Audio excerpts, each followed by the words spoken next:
Hello ladies and gentlemen, welcome to step 7 of my Paragon tutorial series. I am Sylphin. In this step we are talking about deck building because we need to talk about affinities, gems, cards, how to make a customized deck before you go into your first PvP matches or even some co-op matches.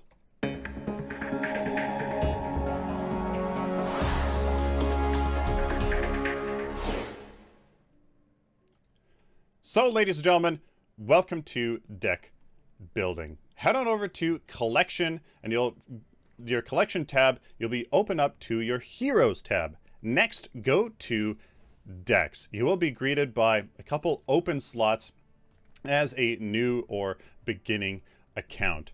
There's a couple things we need to know right off the bat. There are different ways to build a deck. One way is to build a deck for a specific hero in a specific role. This makes it very customized and very relevant to a certain hero in a certain role, makes them very powerful as you can really emphasize a hero's strengths and take away their weaknesses while also dealing with the role that you're playing with them in. Another way to build a deck is to build a deck for a role, not necessarily for a hero. So basically you select some affinities and some cards that really help a particular role function, and then you can play any hero with that deck in that role. Decks are not specific to heroes, they are just specific to the affinities and cards and gems that you pick. Those are the two different ways, and it's kind of up to you with what way you choose to build a deck. I will say, as a beginning account, you will likely not have all the gems, all the cards, so putting a deck together for a specific hero can be difficult as you're likely missing some key cards and key gems. So how do we make a deck? Once you are in the collection tab with the decks subsection tab, go over to new.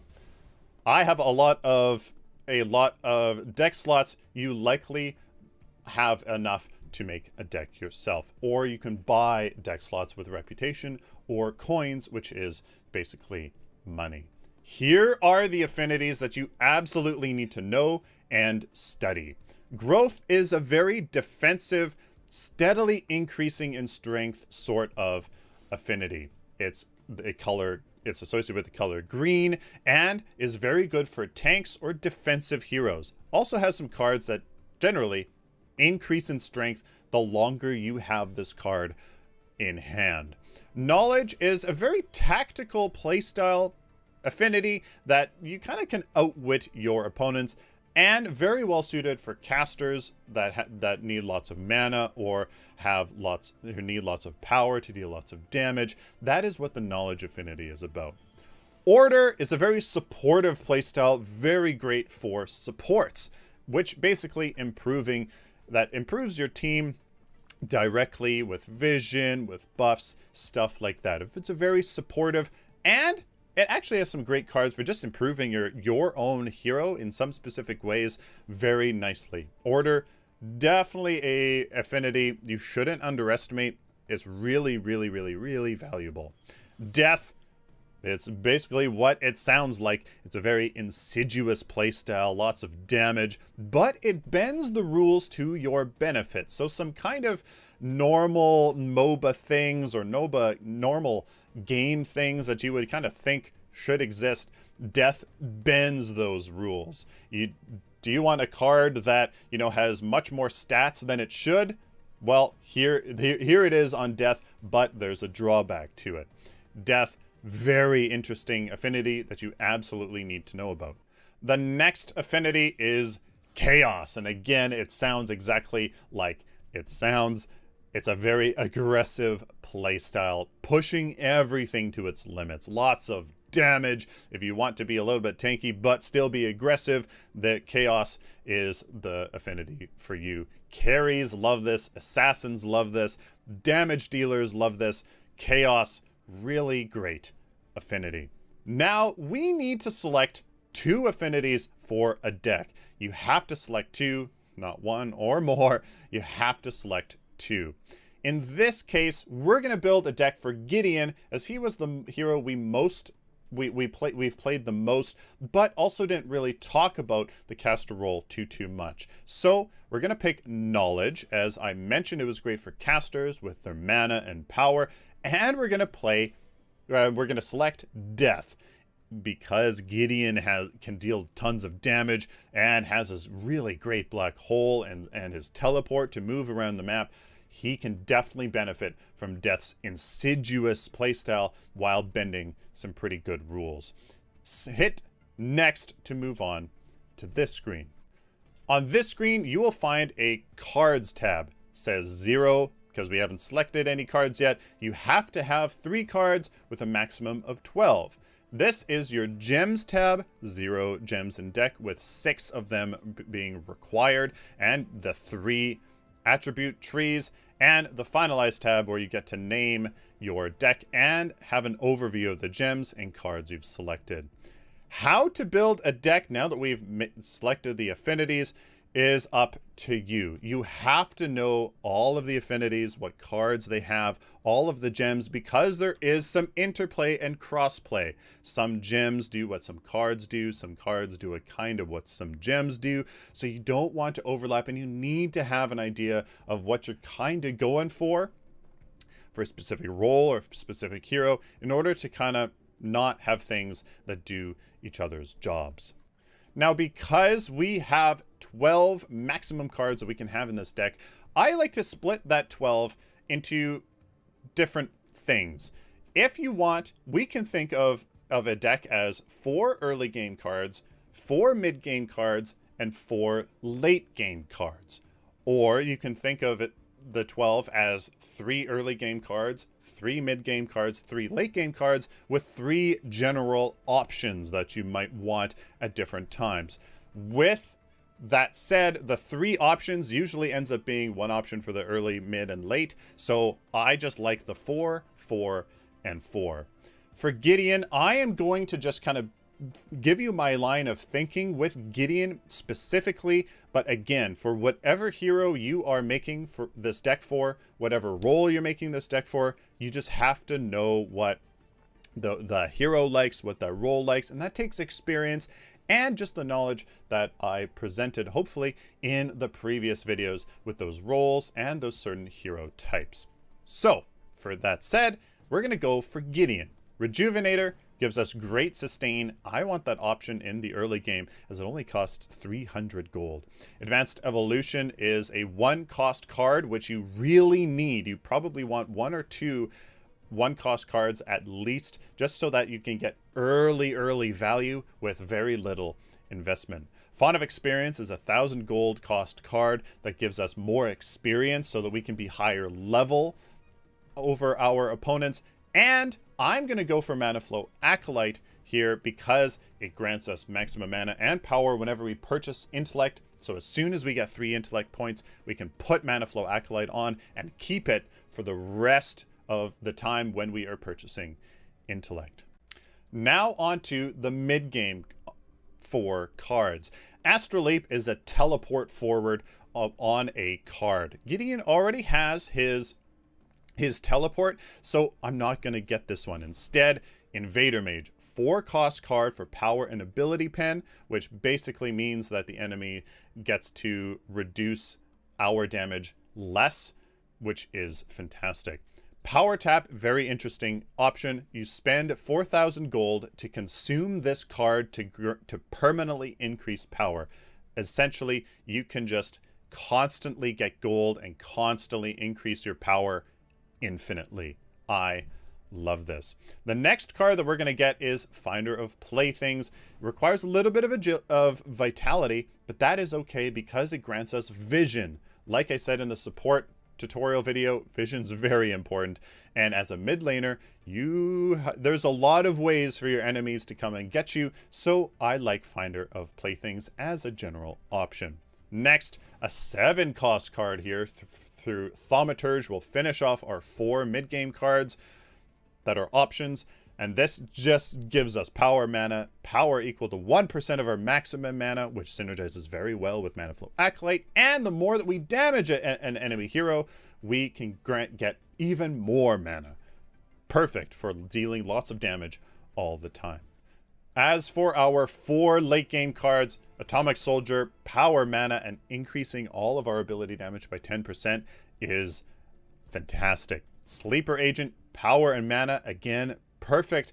And we get to silence an enemy hero, so they can't use any abilities. And they take 15% increased damage.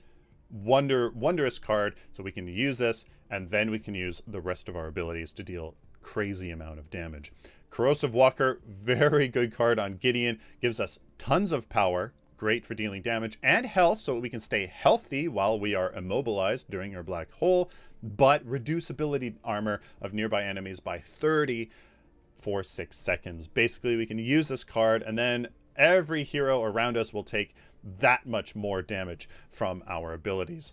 Great. Another endgame card here is Plague Lord Moloch. Power, health, mana, perfect.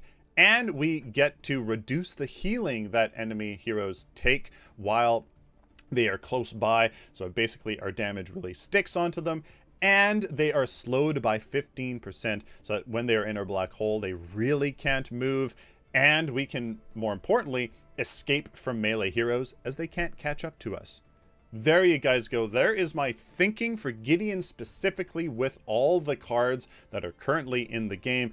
You might not have the cards. I just wanted to provide my line of thinking for creating a deck for a specific hero, for a specific purpose, in a specific lane. Now that you've selected your 12 cards, it's very important that you think about how do you transition between all of these cards. And you have to think of it as, how am I upgrading intellect and how am I getting these cards?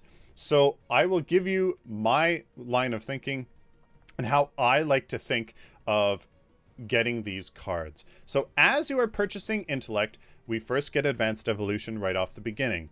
Then, once we get 3 intellect, we'll swap out Advanced Evolution for Mana Flow Acolyte and keep this on, as it gives us power and mana when we upgrade our intellect tree.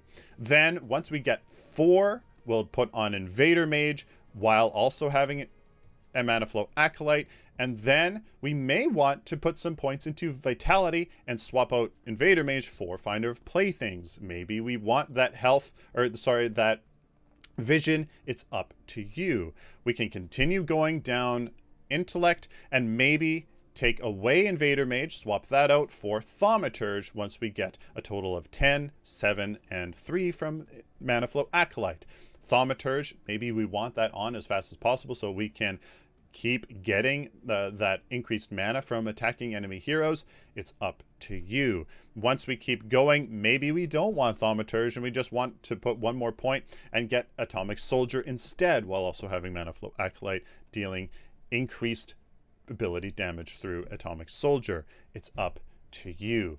I would say Mana Flow Acolyte and then Thaumaturge, and then we keep getting intellect. We'll get Invader Mage again at some point, so we'll have Mana Flow, Invader, and Thaumaturge, and then you slowly transition. As you can see, we're slowly building up the cards that we have by swapping lower cost cards for higher cost ones, and then as we start building up to higher cost cards, again, we start getting the lower cost cards. You're always transitioning to higher cost cards with lower cost cards. Very important. You don't want to sit on attribute points just sitting there, because that is lost value, lost power that you could have in a match.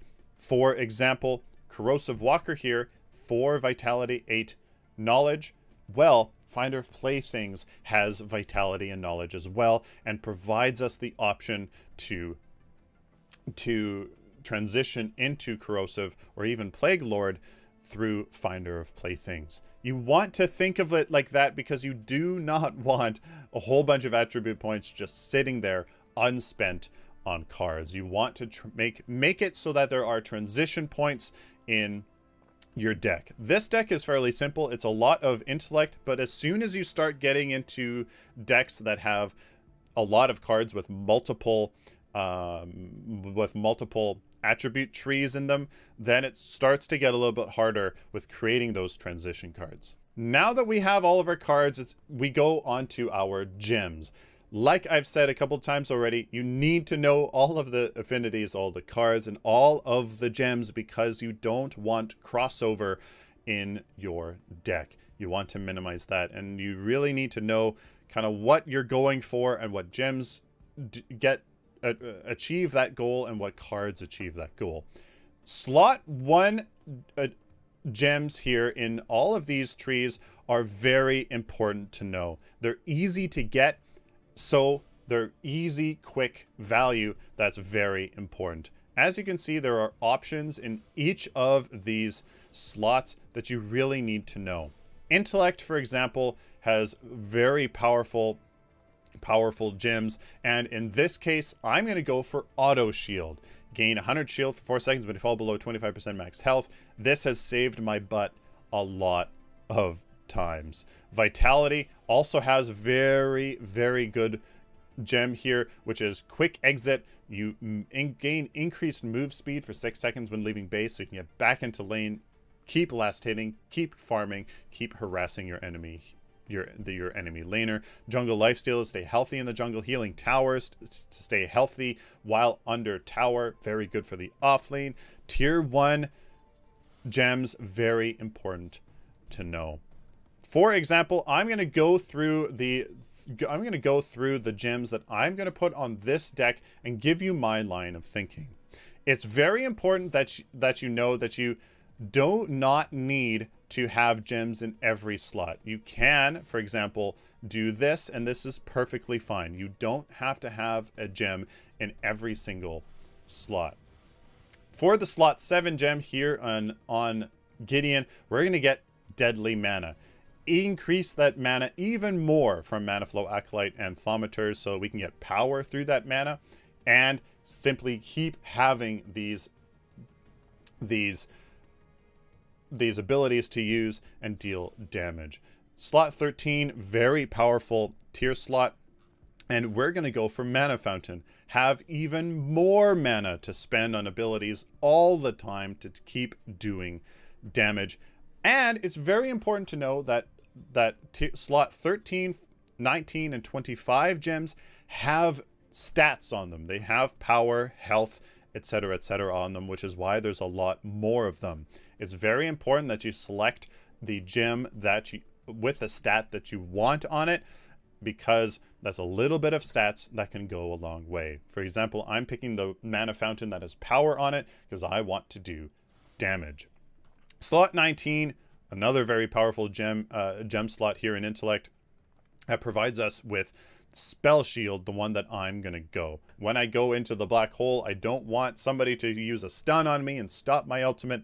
So we're going to go for Spell Shield here that blocks the next enemy ability. 2.45 power. And the last slot here, slot 25, is obviously very powerful as you reach the top of the affinity tree. So we're going to go here for Overpowered Spells, where I'm going to get the one that gives me power and mana regen, because abilities deal 20% more damage but cost an additional 30% mana. We don't really care about costing 30% mana because we have additional mana regen on this gem, we have Mana Fountain, we have Deadly Mana, we have Mana Flow Acolyte, and we have Thaumaturge. Basically, we have a ton of mana to deal this ton sustained damage. At this point, we have only 5 gems, and that is why I'm going to go over here to slot 1 in Vitality and select Quick Exit, just so I can get back into lane, farm, and keep on harassing my enemies. This was my line of thinking for gems. Very, very, very important that you guys know all of the gems and know what they do, as there is, again, that crossover. You just kind of need to know, what am I going for? What cards am I going to get that helps me to do that? And what gems are going to help me to do that as well? Obviously, you need to consider what attribute tree you're going down with your cards, so you can put a majority of your gems in that tree. The next step here is to go into the Finalize tab, where I highly suggest, if you're doing a hero specific deck, writing their name down and then what it's all about. Gideon Caster, for example. Or if this was a role specific deck, I would say I would say mid lane / caster perhaps, or caster deck or something like that. Just make it so that when it's sorted alphabetically in the beginning of the game, you can easily get to it and it makes sense. I'm going to call this one Gideon Caster because I want to just go to G for Gideon and boom, there it is. Guys, that was deck building, and there's a lot to learn. You need to know what kind of strategy you want to build a deck with, building a deck for a specific role or a specific hero. And then you have to decide, do I want 4, 4, and 4 in my deck, or 3, 3, 3, and 3? You got to know all of your gems, especially tier 1 gems. You got to know what all of those do, and your cards as well. Hopefully this was a good guide. It's really all up to you. As you play more games, you will get more cards, you will get more gems, and your ability to make relevant decks for a certain hero and certain roles will increase. So hopefully you guys found this useful. Did you learn a thing or two? Please like this video if you like it, dislike it if you dislike it, and of course, guys, subscribe. You guys find this tutorial series helpful? That is what I'm all about, making decks and guides for you. Till next time, like always, guys, stay optimistic and positive.